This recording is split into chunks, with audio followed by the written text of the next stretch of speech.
Bom dia, graça e paz da parte de Deus, o nosso Pai, de nosso Senhor Jesus Cristo, a todos vocês. Amém. Domingo passado começamos a conversar sobre saúde mental, caminhos espirituais para a saúde mental, uma leitura devocional, pastoral dos Salmos. E hoje eu quero ler com vocês o Salmo 106, o Salmo do Tigrinho. O Salmo 106, o Salmo do Tigrinho. Eu não sei você, mas eu estou realmente muito impressionado com esse negócio do tigrinho. Alguém já fez uma fezinha no tigrinho? Já fez? Olha, irmão, Deus te abençoe lá. Eu estou bastante impressionado. Esse negócio de bets, apostas online. Sabe que o Brasil é o segundo mercado do mundo? E é o primeiro do mundo em visitas a sites de apostas online. Sabia disso, Brasil? Esse é um fenômeno impressionante, já chamou a atenção de todo mundo.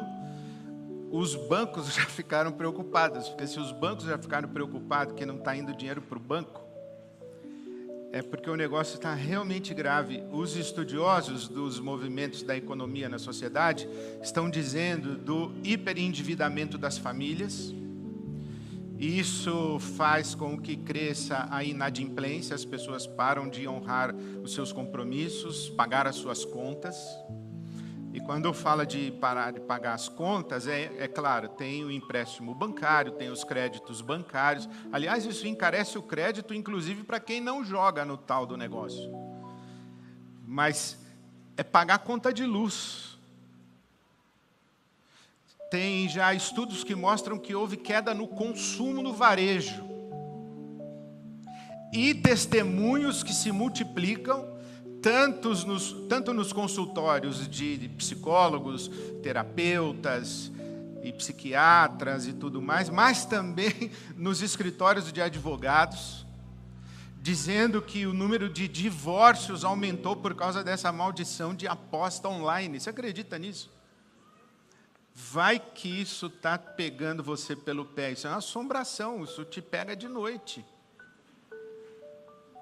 É realmente muito preocupante. Aposta online é viciante porque eu comecei a estudar isso, a questão da neuropsicologia. Ainda estou estudando, eu não sei falar muito bem sobre essas coisas não, mas tem umas ativações no cérebro, os mesmos fenômenos do vício na pornografia, do vício nas apostas, no vício das telas. A gente ficar com a tela na frente assim, não é só uma coisa de entretenimento, não é só algo para a gente passar o tempo, e não é só uma questão de curiosidade.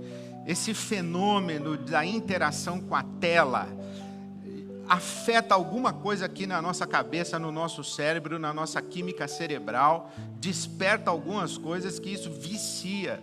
Isso está destruindo famílias, está destruindo casamentos. Tem cara que rouba dinheiro do pai, do sogro, da mãe, para jogar e apostar. Eu digo cara, mas deve ter mulher também.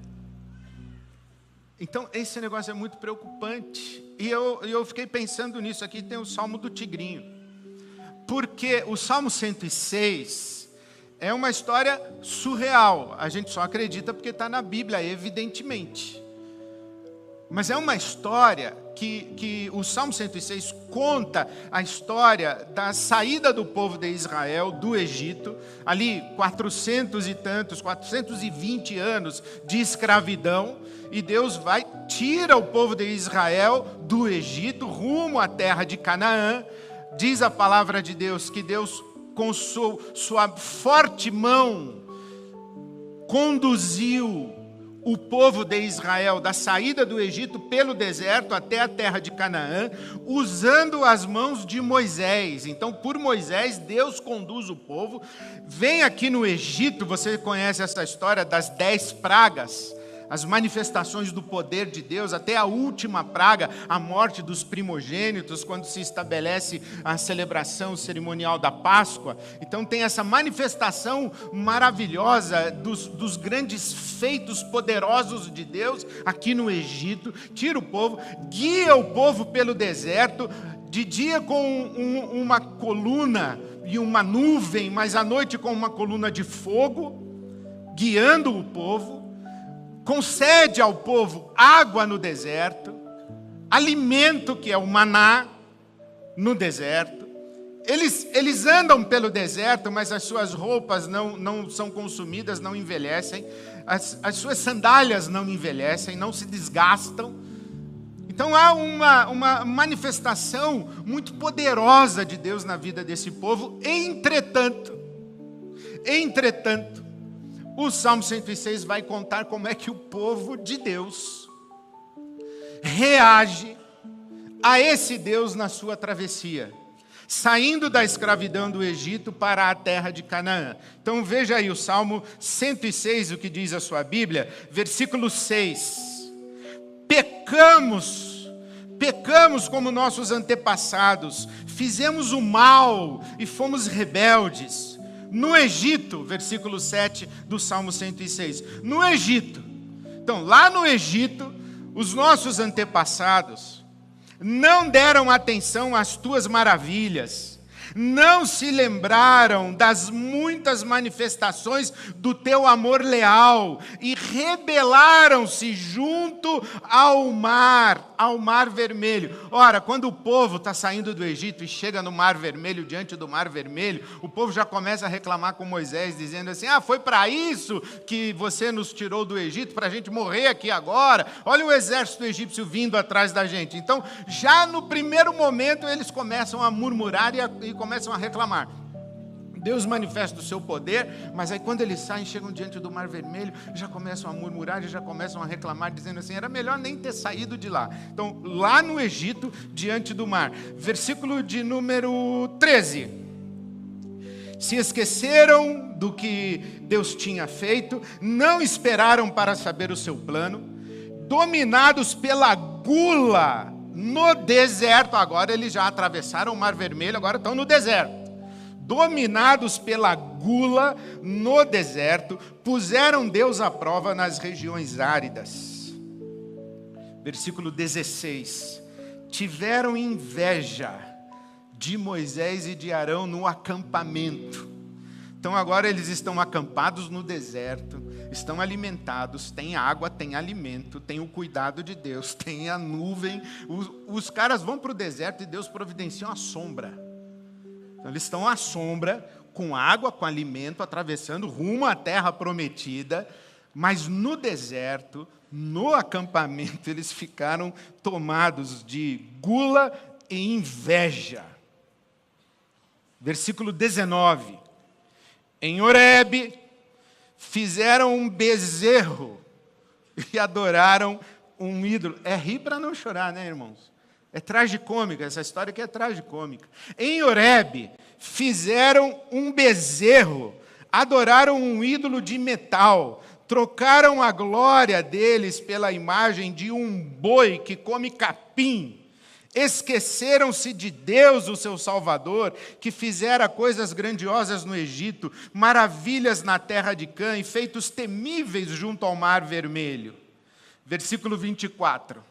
Aí, tudo bem, Deus vai cuidando dos caras, eles vão se rebelando, eles vão fazendo essas traquinagens todas, mas aí Deus os leva para a terra prometida. Aí eles chegam em Canaã, a terra da prosperidade, da abundância, do shalom de Deus, daquela abundância de Deus. Quando chegam na terra de Canaã, versículo 24, também rejeitaram a terra. Também rejeitaram a terra desejável, não creram na promessa de Deus, queixaram-se em suas tendas e não obedeceram ao Senhor. Versículo 28. Sujeitaram-se ao jugo de Baal, comeram sacrifícios oferecidos aos ídolos mortos, Versículo 34. Eles, em vez de combaterem as nações e os povos que ocupavam a terra, em vez de lutarem em nome do Senhor, como Deus os havia ordenado, em vez disso, misturaram-se com as nações e imitaram as suas práticas. Em vez de afirmarem a sua identidade singular como povo de Deus em Canaã, eles se misturaram com as nações e imitaram as suas práticas. Versículo 37. Sacrificaram seus filhos e suas filhas aos demônios. Derramaram sangue inocente, o sangue de seus filhos e filhas, sacrificados aos ídolos de Canaã, e a terra foi profanada pelo sangue deles. Tornaram-se impuros pelos seus atos, prostituíram-se por suas ações. Versículo 43. Embora persistissem em seus planos de rebelião e afundassem em sua maldade, Deus os livrou e deles cuidou. É incrível, né? Como que o povo de Deus, objeto do cuidado de Deus, beneficiários das bênçãos de Deus, testemunhas e testemunhas de primeira mão das manifestações poderosas de Deus, como é que esse pessoal consegue dar as costas para Deus, viver murmurando, reclamando, viver uma insatisfação crônica, uma memória constante do tempo do Egito, porque o que esse povo diz enquanto atravessa o deserto é: nós aqui no deserto era melhor no Egito. Lá nós tínhamos o que comer, tínhamos onde dormir. Veja, as benesses, entre aspas, da escravidão. Incrível imaginar que existe gente que se sente segura na escravidão, que é o que está acontecendo com esse povo. Agora, não somente isso, eles têm uma memória afetiva do tempo em que eram escravos no Egito, porque eles não querem e estão insatisfeitos com o desconforto da travessia pelo deserto, o processo, o caminho para chegar na terra da prosperidade e da abundância.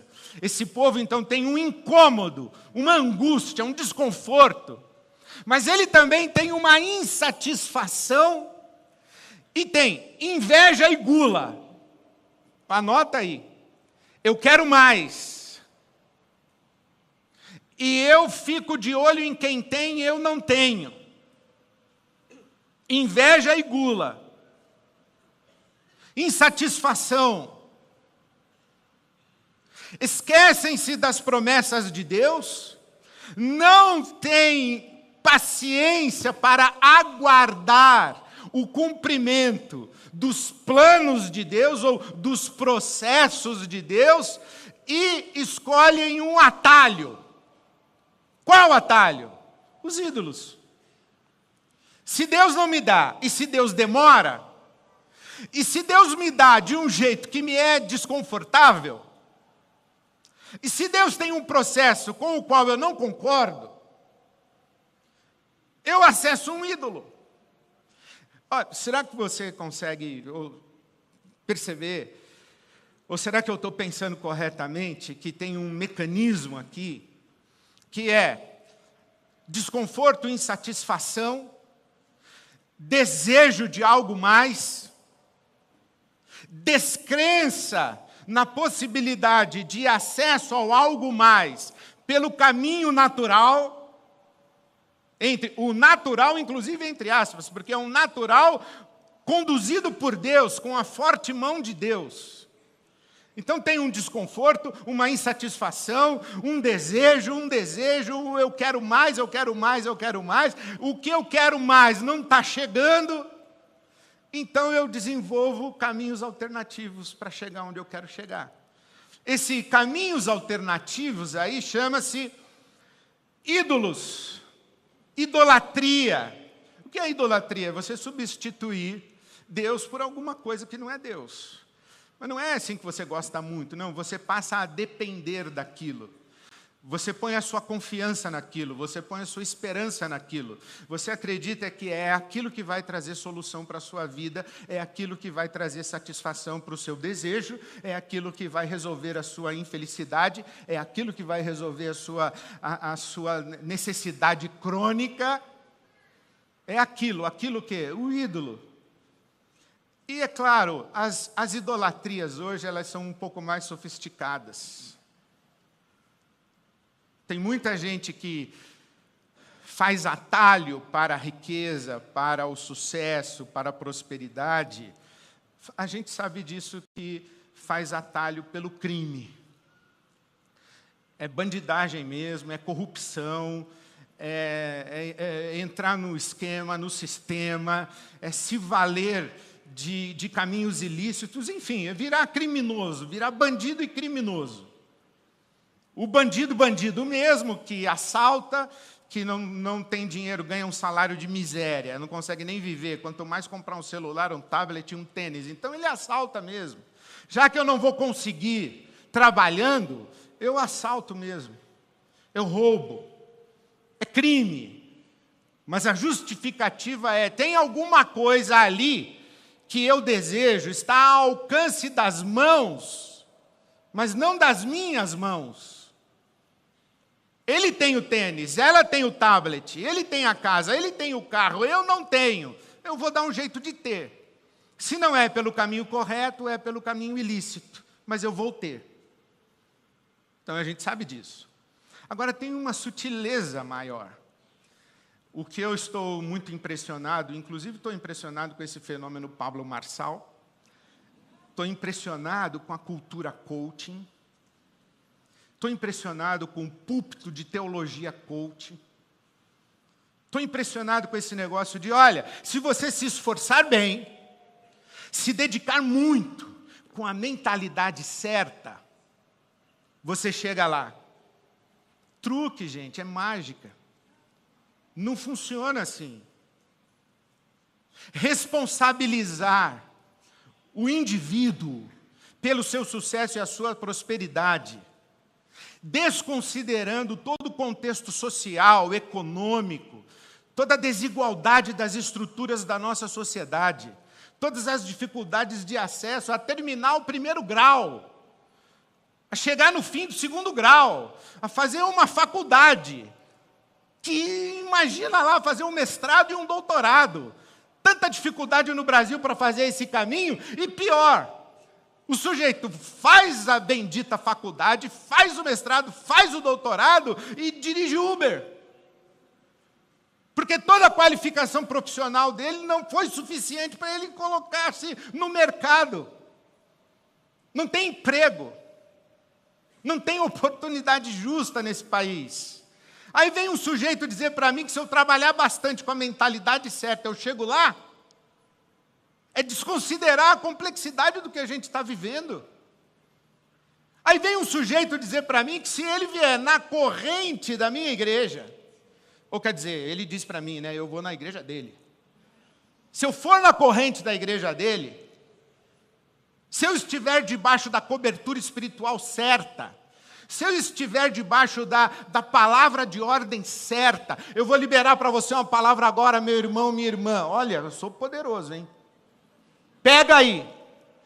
Outro dia eu vi a história do pastor que disse assim, Deus me revelou que essa noite Ele vai liberar a prosperidade. E Ele vai liberar 100 mil. 100 mil. Para todo aquele que em fé depositar 10 mil agora.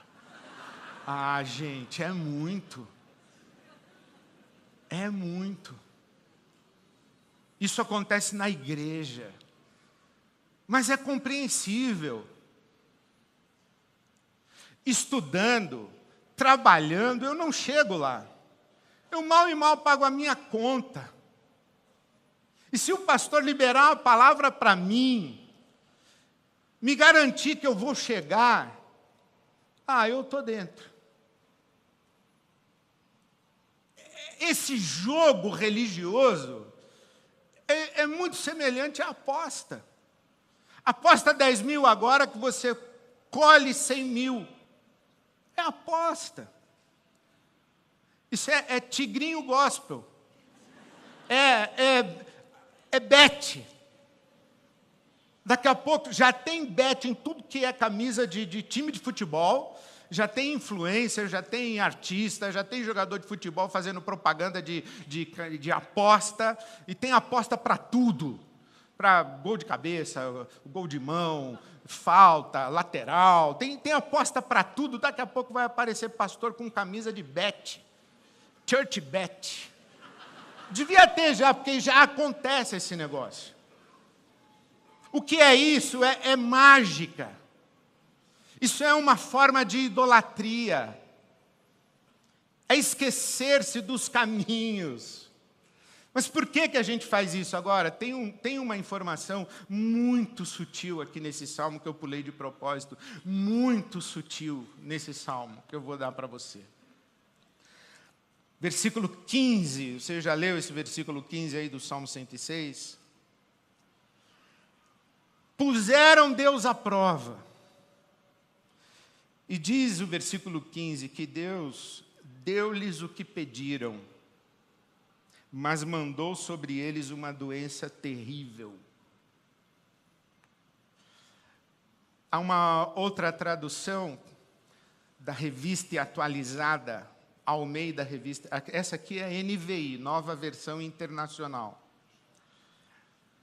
Deu-lhes uma doença terrível. A Almeida Revista Atualizada diz: Deus deu a eles o que eles pediram, mas fez com que lhes definhasse a alma. A Bíblia, a Mensagem, o Eugene Peterson traduz o Salmo 106, 15, dizendo que Deus deu a eles o que eles pediram, o que eles queriam. Deus realizou o desejo deles, porém, o seu coração ficou vazio. Sabe como eu leio o Salmo 106, versículo 15? Eu quero muito. Eu sou obstinado no meu desejo. Eu sou obcecado por aquilo, por um objeto de desejo. Eu quero muito aquilo, eu quero muito aquilo. Eu quero tanto aquilo que eu estou disposto a fazer o que for necessário para chegar naquilo. Eu estou disposto a fazer as maiores loucuras. Eu estou disposto a apostar, inclusive, para chegar naquilo. Eu estou disposto a negociar o meu caráter, a minha fé, a minha confiança em Deus. Eu estou disposto a trocar tudo por aquilo que eu quero.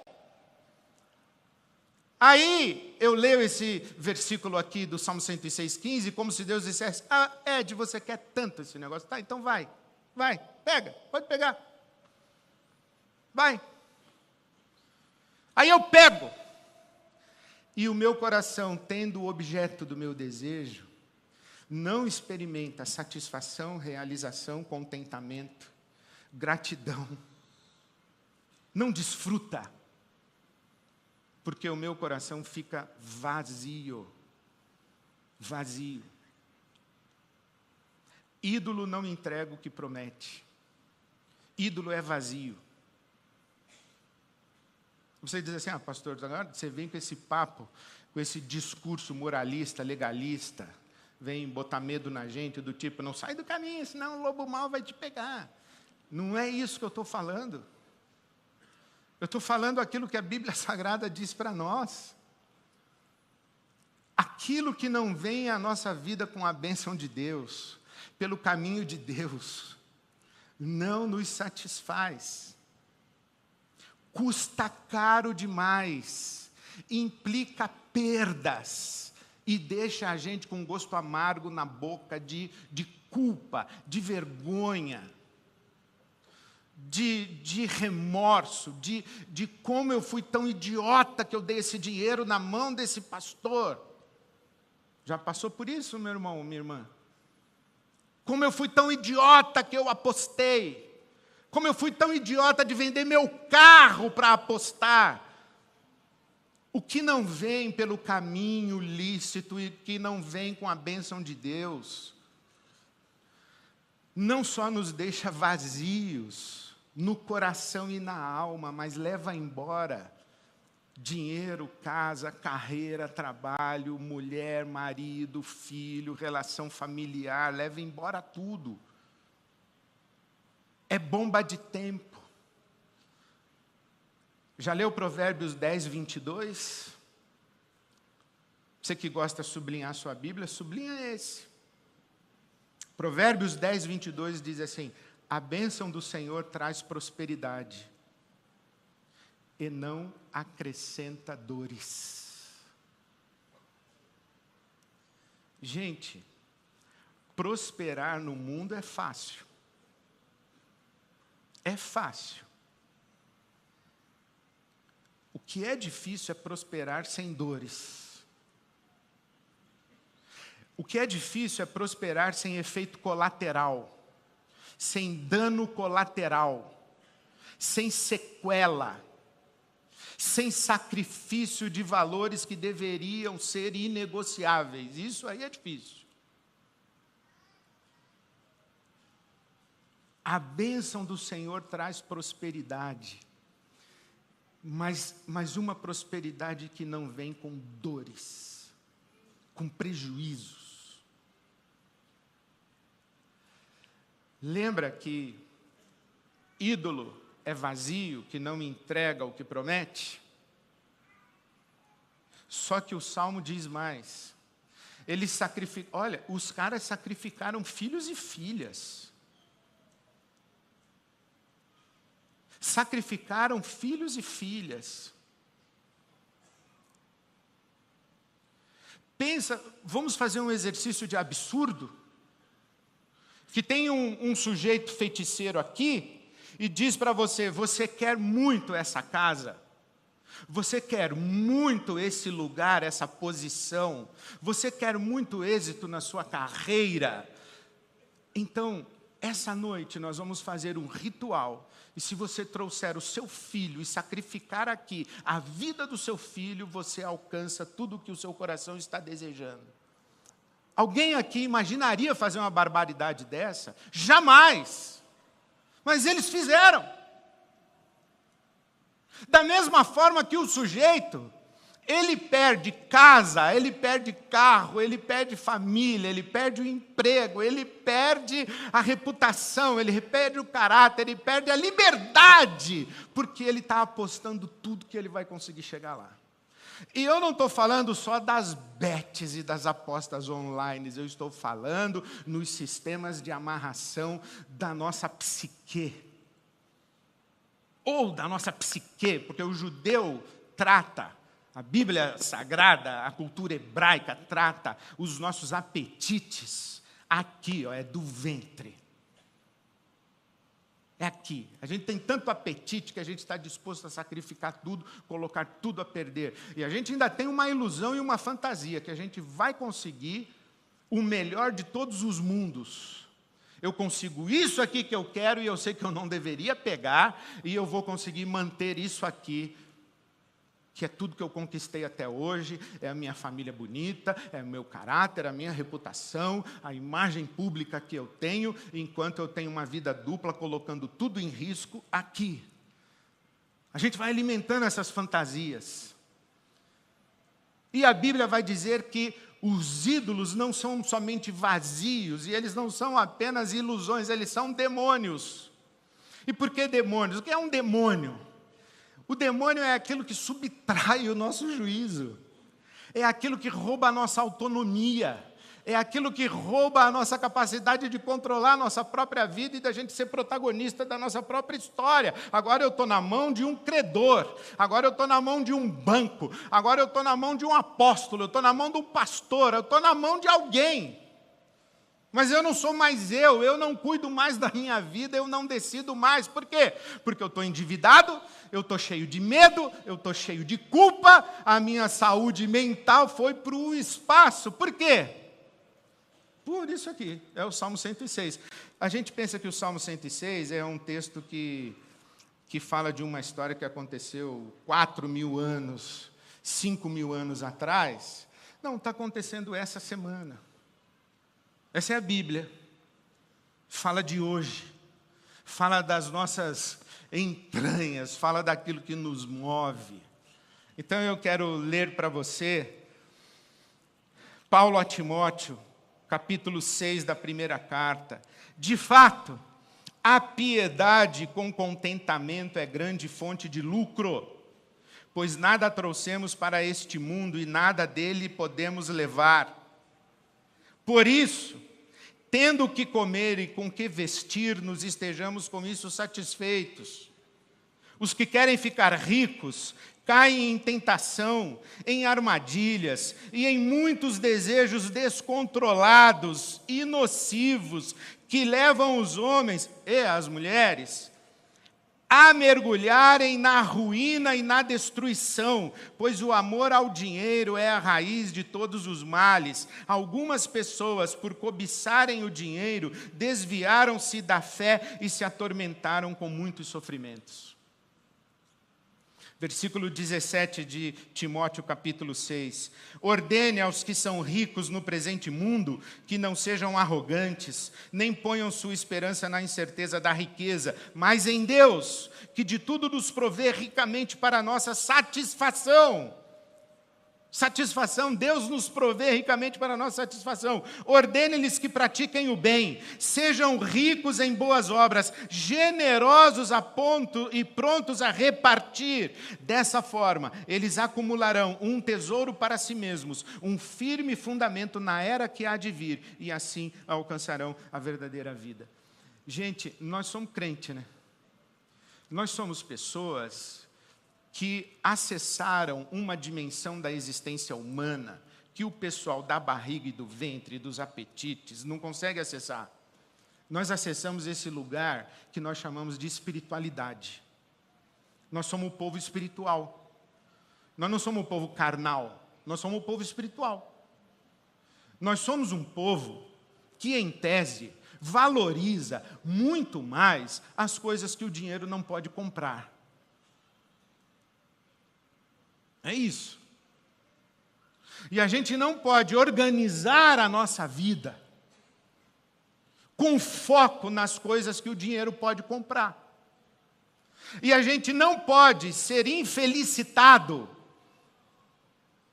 pela falta do dinheiro. Porque eu não sou ingênuo de acreditar que todo mundo que aposta, de todo mundo que compra curso de R$6.000, R$10.000, e é curso, depois que você compra o curso básico, tem o Master, depois tem o Premium, depois tem o Ouro, depois tem o Diamante, depois tem o Mega Blaster. Aí você já gastou uns 50 pau com esse cara. Eu não acredito que as pessoas que fazem isso, elas fazem só porque elas querem ganhar dinheiro. Elas fazem justamente porque elas vivem na ponta do lápis, elas vivem com a conta negativa, elas vivem sem crédito. Elas vivem as agonias de sobreviver numa sociedade competitiva, hostil, num mercado estrangulado como a gente vive, de viver na realidade social do nosso Brasil. E se tem alguma coisa que rouba, leva embora a nossa saúde mental, a nossa estabilidade, a nossa serenidade, a nossa paz, o nosso sono tranquilo, a nossa segurança com o futuro, com o amanhã, é dinheiro. É muito dinheiro, é pouco dinheiro e para a classe média, que não tem nem pouco nem muito, tem mais ou menos, vive a fantasia de um dia ter muito. E aí começa a organizar a vida nessa maldição que Jesus chamou de mamon. Mamon é um ídolo. Mamon é um demônio, é dinheiro elevado à categoria de quem pode controlar a sua vida, afetar o seu sono, definir suas prioridades, definir as suas relações, definir as suas apostas, os seus investimentos. Daqui a pouco você só pensa nisso e vive ao redor disso daí, dormindo mal. Não é porque você é ganancioso, porque você é gananciosa, porque você quer ter muito, porque você quer isso, quer aquilo. Não, é justamente porque você vive na conta, no 0 a 0 ou no negativo, e você vai administrando isso aí. E é ruim, é estressante, é desgastante, rouba a paz. Diz o ditado, né, que em casa que falta pão, todo mundo briga e ninguém tem razão. A Organização Mundial de Saúde define saúde mental como um estado de bem-estar em que eu posso ser eu mesmo, usar as minhas capacidades, habilidades, para contribuir com a minha comunidade, com a minha sociedade. Um estado de bem-estar em que eu me recupero do estresse do cotidiano, porque viver é estressante. Agora imagina uma pessoa que vive dominada pela gula, pela inveja, insatisfeita, se metendo com um ídolo, sacrificando o que não devia sacrificar, acumulando dívida, rompendo relações, perdendo isso, perdendo aquilo outro, tendo culpa, vergonha, raiva. Como é que dorme? Não dorme. Haja remédio, haja vício, haja fuga para suportar isso. Mas a gente não é desse povo, né, pessoal? A gente não é assim. A gente não vive assim. A gente descansa no cuidado de Deus e nas promessas de Deus. A gente acredita que Deus tem caminhos na nossa vida. A gente é do tipo de Pedro. Vamos fazer uma tecla SAP para a conversa entre Pedro e Jesus. Vocês querem ir embora também? E Pedro responde: para quem iremos nós, se só tu tens palavras de vida eterna? Aí, tecla SAP. Está desconfortável? Está angustiado? Está ansioso? Está com medo do amanhã? Está se sentindo injustiçado? Está achando que está colhendo menos do que você acha que merece colher? Você está sofrendo mais do que você acha que consegue suportar? Está difícil viver? Está pesado viver?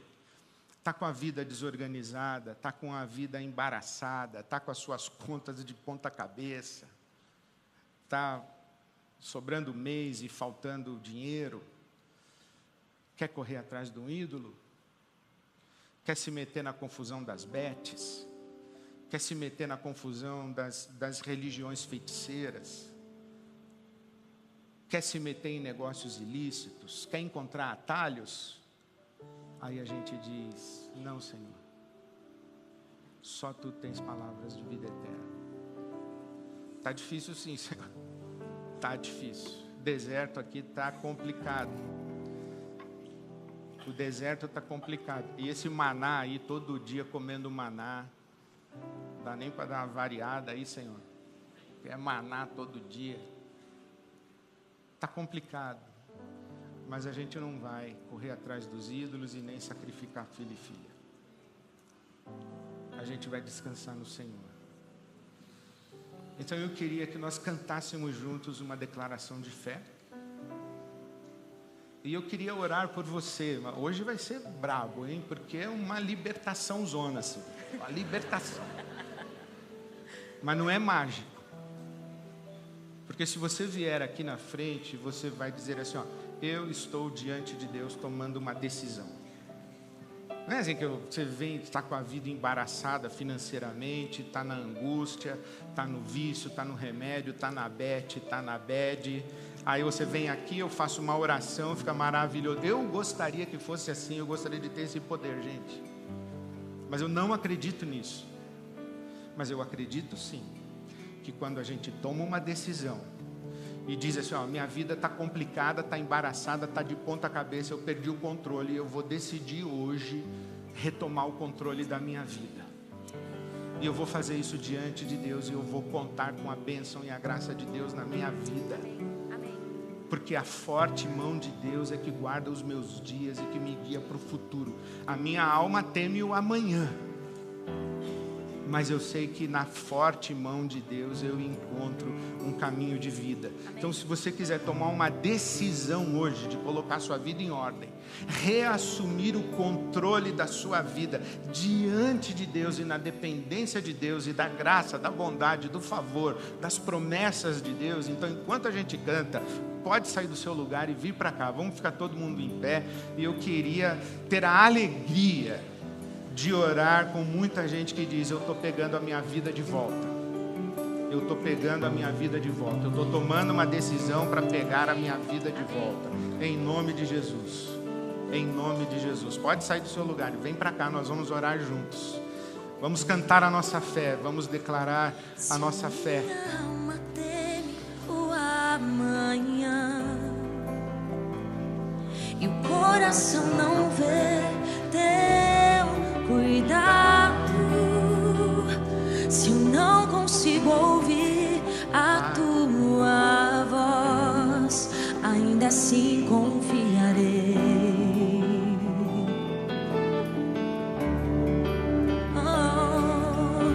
Eu sei que o meu Redentor vive, que se levantará sobre a terra.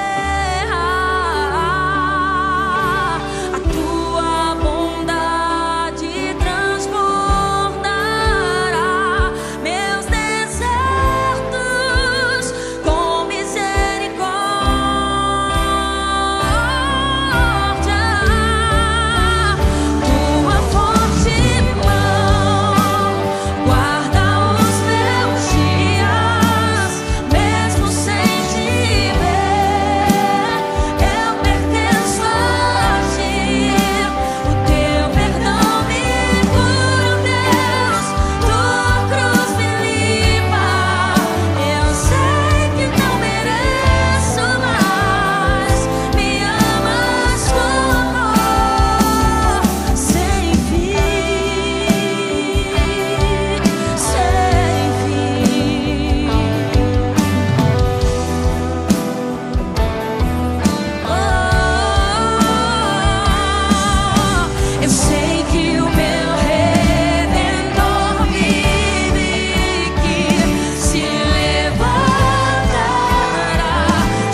preâmbulo do Salmo 106 diz assim: como são felizes, como são felizes, como são satisfeitos, como não são vazios, como não são vazios, como são felizes.